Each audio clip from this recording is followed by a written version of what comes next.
Okay, so hello again, John. Welcome, and thanks for joining me to talk about Philip Pullman and, well, I guess really anything related to the fandom and the wider discourse around his work. I met you just over email through our mutual friend Gaetan, who sadly couldn't make it today on short notice. But it's worth saying the Midsummer Day, which has some importance in the story. And so thank you again for joining me. And could you just introduce yourself and how you got interested in Pullman and how you got kind of connected with this fan website? Yeah, so probably kind of it was probably whilst I was a young adult.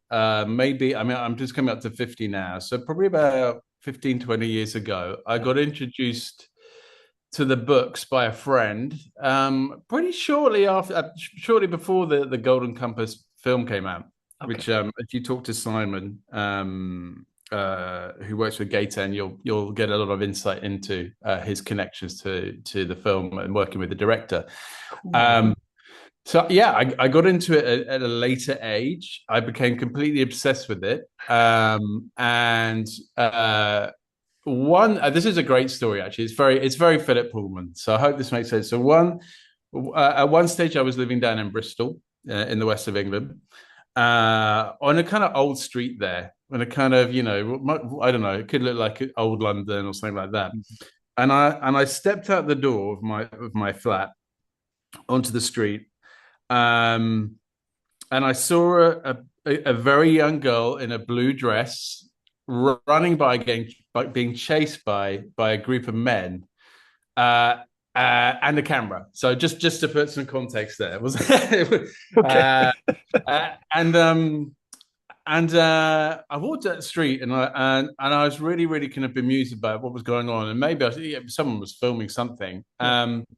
And I turned around the corner, and I mean, this was Daphne Keane when she was really, really young. Oh, And wow. I turned around the corner, and a whole heap of puppets and pantomime kind of was sitting there in a kind of car and somewhere on the floor of the street. And I went, oh, okay, they're filming His Dark Materials right outside my front door. Oh my gosh. And at that point, I think it kind of unified my deep interest in the books and Philip Pullman, and this kind of unknown quantity, which was going to be the TV series as Yeah. well.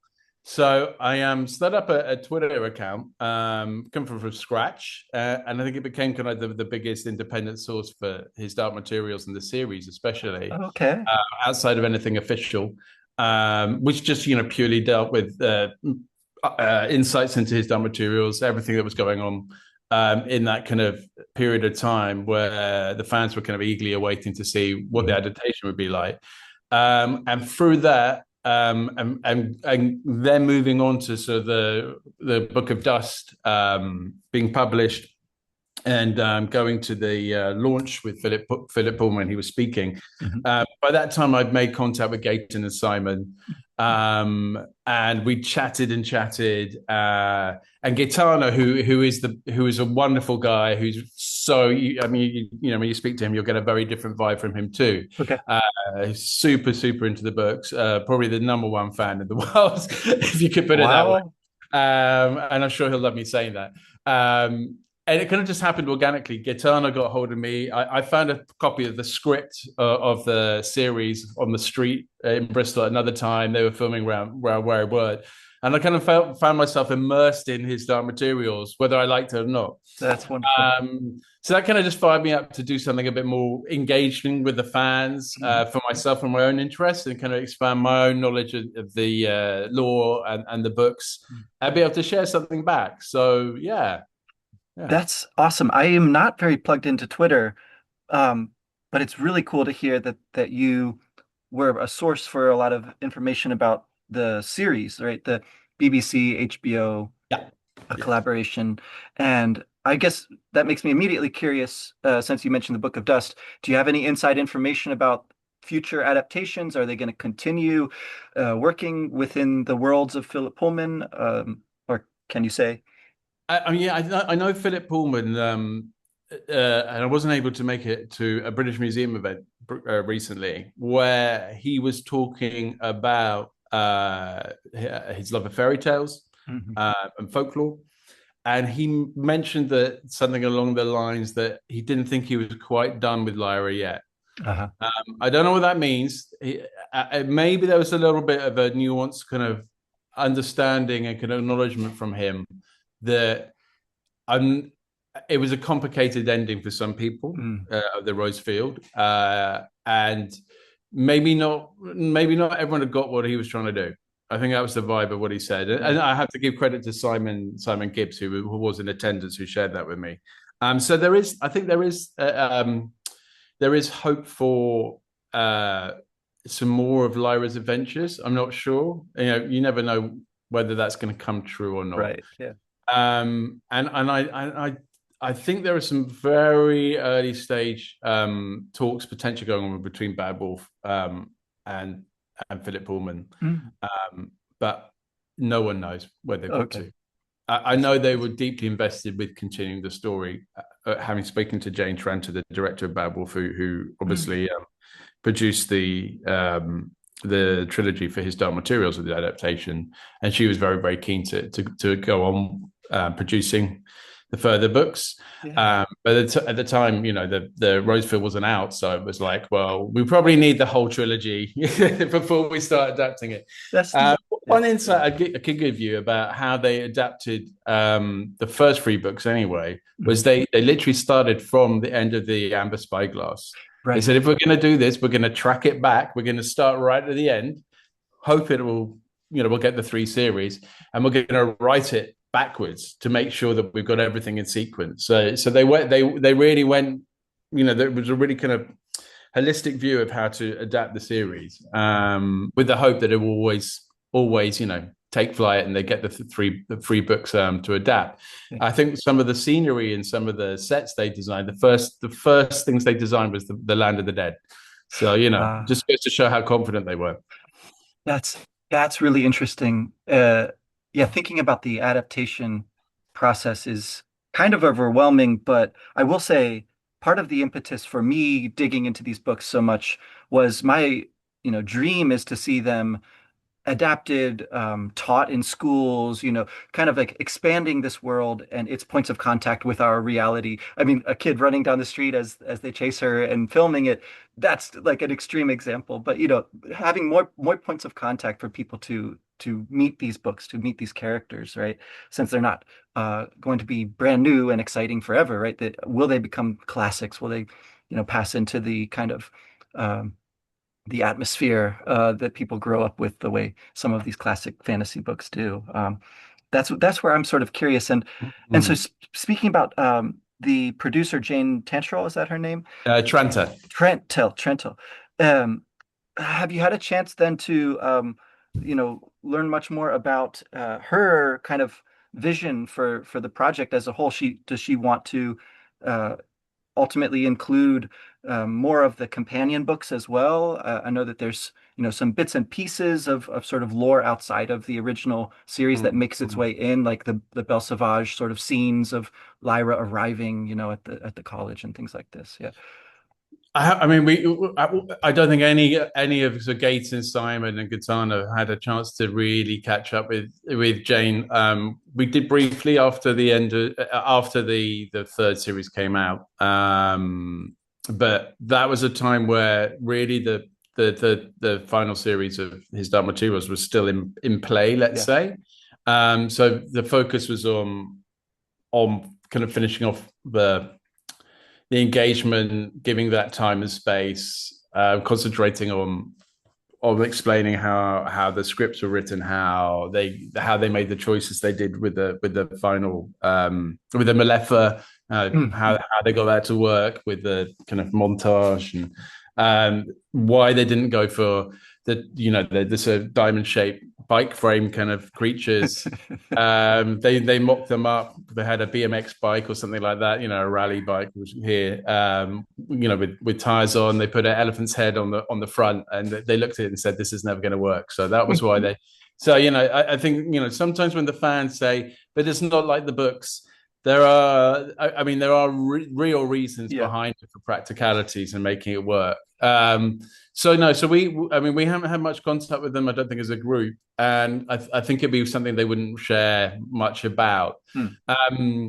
I mean, for me, when I think about where we're on summer solstice, and we're kind of in that kind of post Rosefield kind of glow or era. Hmm. Um, I'm interested to see what Philip might write next, Yeah.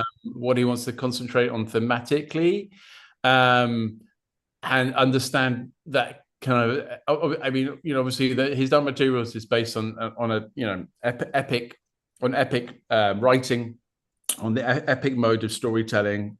Blake, Milton. Yes. Um, it's like an odyssey. Literally, it's a huge journey. It's celestial, it's cosmic, it's angels, it's it's The it's world it's of the the land dead. of the dead, Yeah. it's Metatron, it's Yeah. everything you can get, multiversal, and they're crossing from different worlds to worlds and meeting fantastical creatures, and it's all kind of very visceral and very extreme in a way. And then when you look at where Philip went to with the Book of Dust, which was much more episodic, chivalric, Yes. um, Romantic and old. romantic, Yeah. yeah, the fairy queen kind of style Exactly. storytelling, Exactly. where Lyra becomes much more of an observer to what's going on, a Yeah. witness instead of the driving force of the books in some ways. I'd be interested to see where if he continues that next, Mhm. because I won't say with any doubt that I'm sure there are fans out there of the whole Philip Pullman universe that want to some final heroic act of Lyra. Oh yeah. Yeah. Um, but I don't know. There's lots to reflect on there. There's lots to reflect on there. What the choice is, and I think what the word reflection is a really useful one, because when we Yes. think about it, we're on summer solstice today. I can see the sun beaming down here in You're Brighton, UK. glowing. Yes. Yes. Yeah, yeah, it's a beautiful day here. And the summer solstice is all about maximum light. It's about maximum life. It's Mhm. about everything blooming and everything being, at its fullest. Mhm. But it's also kind of it's a it's a threshold, because Yeah. it's when the year starts to decline again too. So you Mhm. got all this joy, but you got to understand too that from now on, from today until midwinter, things kind of decline. That's And right. I think there's some beautiful poetry for Lyra and Will there, in that Yeah. idea, in that sort of ritualistic idea of the summer solstice, of it being when everything's alive, but right on the tipping point to when things get sadder and Yeah. the days get shorter, and and we start to miss things, I suppose. Yeah, Could yeah. I ask? I mean, we've alluded a couple times to the ending of the Rose Field Mhm. and the effect, the feeling it leaves the reader with. And maybe just, yeah, comparing that to the ending of the original trilogy, which at the time seemed like a fitting end, I would say. I mean, it was clear that Lyra had her adventure, and now she was going to go back to her own world, and she was going to become a scholar, right, of the Yeah, alethiometer, since she had lost the power that had been sort of given to her to read it. Now she had to work to attain it once more. And so we see that, and I think thematically, the idea of building the kingdom of heaven where we are is very clear in a general sense. Like specifically what that means, though, is really tricky, because I think then when we fast forward to the Book of Dust, jumping over La Belle Sauvage a bit for now, but maybe we can come back to it. But for like the core, Lyra part of the story, um, in the Secret Commonwealth, in the Rosefield, uh, she's not a scholar. She's on another adventure all of a sudden, or she's not only a scholar. Um, the promise of the kingdom of heaven seems to have been forgotten, or at least it's pushed off even further. We can't quite get there. mm-hmm. Um, it's a very difficult, complicated sort of story, right? It's difficult to follow in places because we're jumping around with the characters. And then we come to this ending where a lot of things that had been sort of set up in the original trilogy are brought into serious question, right? Um, is it possible to maintain openness between the worlds? is it possible to, uh, build the kingdom of heaven where we are, or is it necessary to have some kind of contact, maybe just through the imagination or what have you, but with other, you know, wider kind of vision of reality? Um, and what finally, is it going to mean for Lyra herself to be a storyteller? What sort of stories is she going to tell? Um, do Mm. we maybe see her as a teacher figure, as a parent figure, as a mentor for someone else, right? So what maybe that's what building the kingdom of heaven is supposed to look like, right? Is a kind of storytelling process. That would make sense, I think, for Pullman as an author and a lot of his public statements as well, the importance of education and of storytelling in particular. Um, but yeah, I guess I'd just invite you to kind of reflect on, where the ending of the original trilogy lands us and then where the ending of the new trilogy lands us. Yeah, I mean, if we go back to kind of the epic style of myth making and storytelling, it makes logical sense that Philip Pullman landed on this, moment of kind of heroic achievement, end of a kind of a very long journey, through fire and brimstone, and through hell, through heaven, to the bench. Yes, Um, yes, the bench in it, the it garden. feels, it feels revelatory. It feels illuminatory. It feels reflective at the end, but in a very different way to Lyra sitting watching the Moon Festival, Yes, yes. from kind of from a viewpoint. Maybe it's a little bit like a little echo of the bench, but in a very very different sense. Mhm. Um, and Philip Pullman, I think he's talked quite openly over the years since publishing the Amber Spyglass and His Dark Materials, about feeling a little bit kind of concerned that when he wrote those books, he kind of pushed it to the limits, and it was dangerous literature. It Hmm, was dangerous ideas, that inspiring, yes, crazy, beautiful, wonderful. Look how many people around the world it's inspired. Look, we're talking here today, and exactly. I think that's some of the beauty of His Dark Materials. But when it comes to the end of the rose field, I think there's a whole theme, and I don't know how much I've taken this as a personal interpretation, or how much he was intentional here. But obviously, we have the solar maximum, or whatever. We have the solstice. We have the maximum sunlight, maximum life, ritual still there. Yes, yes, yes. For pagans and folklore and fairy tales, and this was another time of the year where the veil between the worlds was quite thin. Yes. And then we move into this very kind of reflective, and I'll go back to reflective as a theme during the Book of Dust, especially in the Rosefield. And we end up with Lyra thinking about the ritual of the moon, and Yeah. the ritual of reflection on rituals and culture and history. And it's like Philip Pullman's kind of gone, well, we're seeing everything reflected instead of this big burning light, and Lyra, crossing firmaments and worlds, and to the land of the dead and back, and making these huge sacrifices, and Oh yeah. um, we end up looking at everything through reflected light. Mm. Even the fight against the sorcerer. She's wearing I was just a thinking about that. Yeah. yeah, yeah. So there's these, and I don't think it's the biggest theme in the book. Don't get me wrong, but I think it's still a theme that comes into it when you think that there's a lot of reflection going on. So, I mean, where was the question going exactly? What was Lyra going to do next, or how do the two marry up? How do the two endings? Why do we land where we do? Yeah. Yeah. That's. It's like Philip Pullman's deconstructing the myth Hmm. throughout and making us think, okay, Lyra's kind of saved the world, created the world. However, she makes the Republic of Heaven for herself. She's now thinking about continuity and how she fits into that world she's created, instead of being the driving force that made everything happen. And you know what? I mean, going back to the solstice, it's the innocence of spring. It's coming, growing. It's reaching your full potential, and then we kind of innocence to experience. And now we get Lyra going, well, I've done all the epic work, and I've been the hero. Now, how do I fit into this world that comes after it? So I feel it's like a natural progression that we see.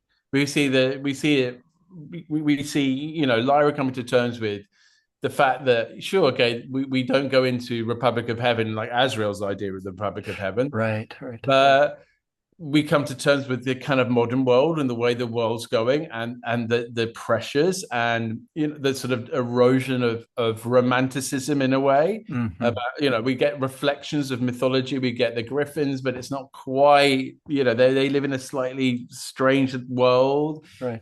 Yeah, even from La Belle Sauvage we get that when Laura's a baby and she's on the island, Yes, yes. with the fairy looking after her, and um, when Bonville's on in his wheelchair, and there's that kind of mystical kind of party, and she gets off in the mist. So it's kind of these like echoes of this kind of potential epic, kind of mythic storytelling, and then you go, well, okay, so now we're going to just reflect on what's going to survive, or what civilizations used to reflect on. There's a lot of it, reflections on reflections on reflections. You get the Yeah, yeah, Griffins yeah. reflecting on their history and the gold and the culture.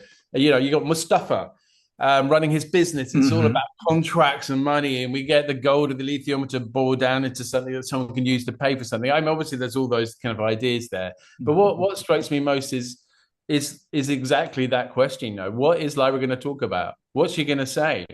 And I think that's the cleverest thing. One of the cleverest things Philip does at the end of the Rosefield. Yeah, He asks not Lyra to answer that question, but us. exactly, exactly. Yeah, yeah, No, I realize now, yeah, I was saying the kingdom of heaven, but of course it's the Republic of Heaven that is promised. And a republic is not about one person heroically, overcoming forces of darkness or something, right? It's about a lot of people collectively hashing out differences and coming to compromise. It's a very different process, yeah.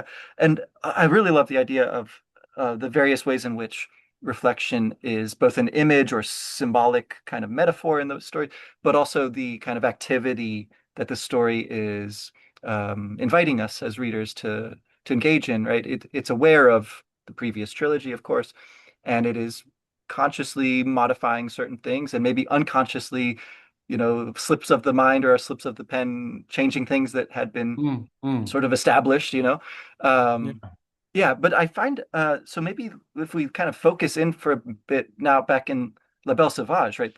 This is the equal, right? It's the point at which we are reframing everything, and the reframing yeah. happens really dramatically with the kind of break in the middle of the book where everything's building, building, building. The flood starts. We're off on the canoe.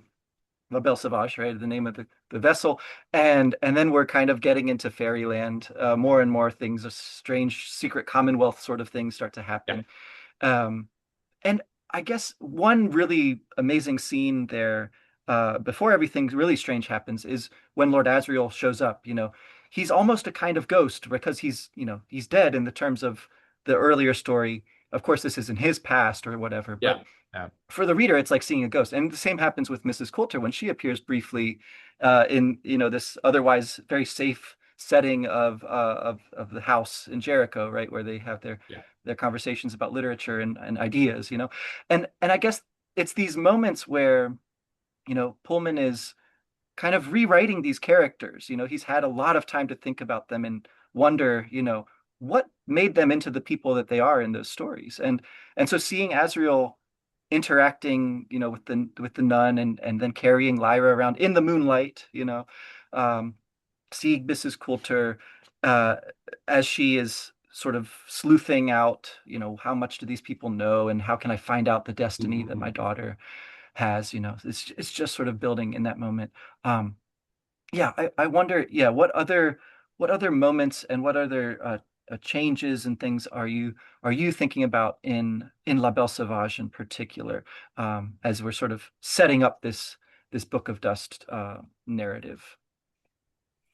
Um, yeah, and I think there's some amazing kind of opposites almost in the Belle Sauvage. So we have Lyra kind of being looked after by the witches or assisted by the witches, and in La Belle Sauvage, it comes straight back to kind of real roles, or not magical realism. Yeah, we have nuns. So Hmm. we have part of what we be considers as the religious order looking after Lyra way before she's even met the witches. Yeah. And yet we've been, I think it's a really clever twist, yet we've been kind of taught by Philip Pullman in some ways not to trust religion. Right. So I think that's a wonderful way of, when you think about it like that, it's a really, really Mhm. clever, it's a really beautiful thing. Because you trust the sisters, Yeah. inherently. Yet we've just spent the whole, building up this cosmic, uh, you know, finale, face off with Yes. the angels and Azrael's rebels. So I think that's a wonderful thing to remind us that religion. I don't know. I know Philip Paul was not religious, but religion can be kind. I think Hmm. it's a wonderful thing to reflect on. Um, Hannah Ralph. I mean, Hannah Ralph is drawn in a very different way. We just get a fleeting glance at her in the first few pages of His Dark Materials, Hmm. and there she's main character driving the action. So we get these kind of more institutional roles, I think, playing much bigger roles rather than the rebels. It's Yeah. Azrael's the rebel, but he's in the background. Hmm. We have the nuns taking on the bigger roles. You know what I mean? We have the scholars taking the bigger roles. So it's kind of like it's almost like whatever you think before the events of His Dark Materials, the world was much more institutionalized and rigorous. We have the order of uh, what was it, Sir Michael? Saint It, Alexander, the kids. Alexander in the Yeah. Yeah. Yeah. school. Yeah. We have all this rigid kind of almost authoritarianism, Hmm. but yeah, everything's got a system, and then those systems break down Yes. in His Dark Materials. So that's what I find really interesting. Um, there's multiple factions. There's invasions and wars. There's the armored bears. Right. There's invention. Sometimes I find myself going, how did we get from the world of La Belle Sauvage to His Dark Materials? Because okay, we get a gyrocopter, I think, at the end of La Belle Sauvage with Yeah. Azrael flying in, Hmm. but it's kind of like Philip Pullman going, oh, well, there's a gyrocopter. you Right. know, it's not it's very, very down to earth. Yes. Yes. And I don't think that, and I think that the interesting thing for me is that the episodic nature of the romantic kind of storytelling that happens in the Book of Dust, it is a specific kind of gives a specific tone and atmosphere to each of the books compared to his dark the volumes of His Dark Materials. But when you think about the world, it's actually they're stepping into. Even before, if you compare La Belle Sauvage to The Secret Commonwealth, they're not so far off Yeah. thematically as far as where the Secret Commonwealth comes in, where fairies and folklore and the hidden folk and the creatures come in.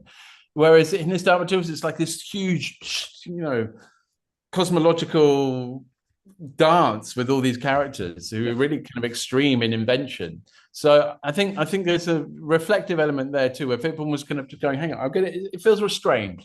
Hmm. Each of the characters feels restrained. Each have a specific role. Um, they're not rebelling against the universe. And I just when I think about it like that, if I think about the chronology of the books. I go, the Belle Sauvage, okay, and then His Dark Materials happen, and all Hmm. this things exploded. Yes. It almost feels like this might sound funny, it's a flash in the pan because when you read the book the Secret Commonwealth, it feels like I don't know, it feels like a longer journey somehow. Hmm. Hmm. Well, how about Yeah. you? I want to ask Yeah. you that question. I wonder about, yeah, the overarching chronology is really hard to pin down for me, like trying to keep track of when certain things are supposed to have happened, right? Like one small example, Lord Asriel is supposed to have helped the Egyptians in the past. We're told when Lyra's first meeting the Egyptians, at the roping, he saved some Egyptian children during a flood. The flood is said to be in like 53 or something. Like we're given a date for that. Mm-hmm, mm-hmm, We're not mm-hmm. given like the full year, but roughly in 53. But then, thinking about like how contemporary the world of the subtle knife is, right? That feels like it's basically happening in the now of when Pullman was writing it, or at least like relatively close. So let's say like in the 90s or something, right?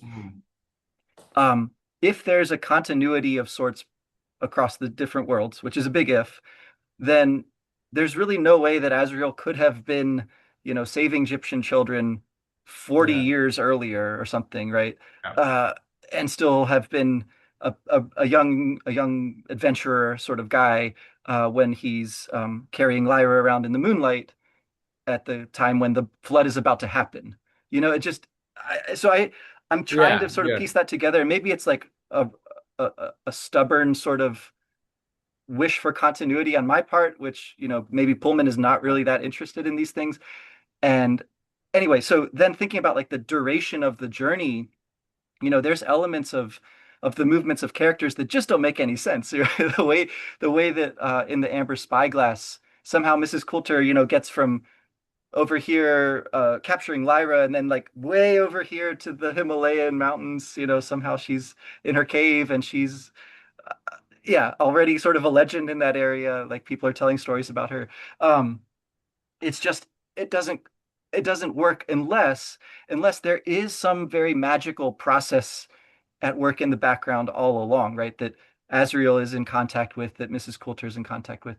And that seems very plausible, actually, right? That angels and witches talk about Azrael as if he has some sort of impossible connections with various kinds of higher powers. We see weird things happening with the alchemists, right, throughout, Yeah. especially like starting in Lyra's Oxford, the little book, and then very much so in the Secret Commonwealth and the Rosefield. So there's all of these sort of mysterious forces at work that sort of help to deal with that apparent problem of like space and time, just like very basic, like how do we get over the issues with that? I don't know if Uh, that's like satisfying, but anyway, yeah, it's I, something anyway. I don't, you know what? I don't know if I ever go, oh, my suspense of disbelief when reading His Dark Right, Materials was right. affected too much by it. But I think two things can be true. That can be one thing. And then Philip Pullman talking about, well, you know what? I don't really want to explain that, or I don't Yeah. need to. It Right. just is. He does Yeah. that a lot. Yeah. People, I've seen him talk a fair few times now. And if someone asks him, and people often go for the kind of The gotcha What's what's questions. what's no, what's on their mind is how Yeah. do demons get born or whatever, or Uh-huh. Yeah, yeah, or how do they if you how solid are they, and Do they and he eat? just goes, I Yeah. never really thought about that, Yeah. and that's his answer to every single thing. Yeah. Yeah. It's just like almost like his, if you were to say Mrs. Coulter got on a ship and took Lyra in a suitcase to the Himalayas, how did Right. she do it? You have to ask her. That's what she would say. Yeah, yeah, yeah, yeah.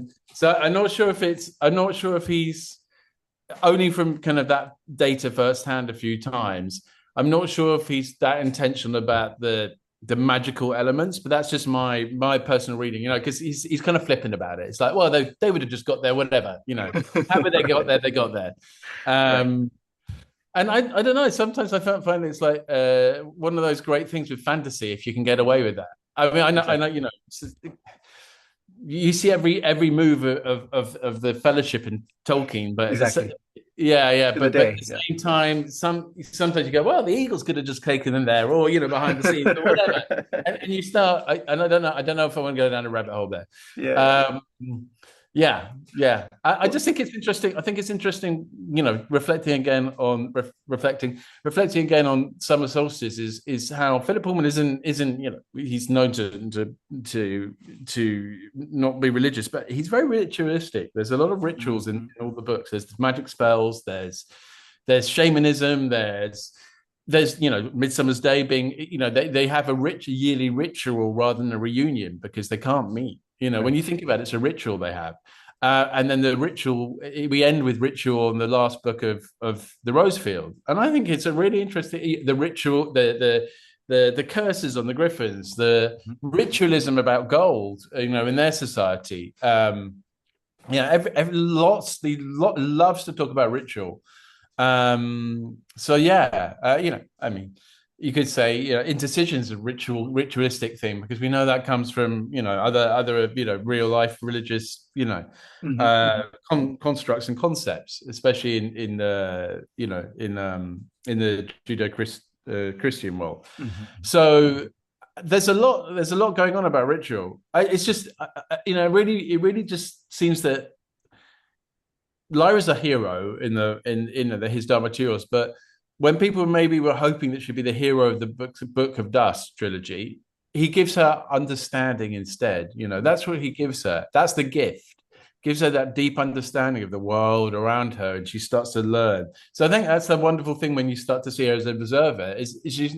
It's her learning. Yeah. It's her adult learning rather than this wide-eyed. It's almost like now you're really not innocent because this is what the world's really like when you Yeah. grow up. And I think that kind of, I don't know how much that hits. I, it's much harder to represent, I feel like, given, like you saying, our familiarity with our joy in the more epic conventions of storytelling versus this, yeah, quasi episodic type of and it's very surreal kind of storytelling that he takes up. Um, we're, our time is almost up, so Yeah, I can start another meeting in a minute if you have a little bit more time to kind of flesh out some of the sure. thoughts Yeah, if you want to. Yeah, about yeah, yeah. rituals and what that has to do with Lyra's perspective and her what she's learning about. I'd love to get into that some more. Okay, so I'll pause this Yeah, one and I'll yeah, send you for sure. a new link in a minute here. Cool. Okay. Is that by email? Yeah, of course. Yeah. Yeah, by email. Yeah. Okay. Okay. Great.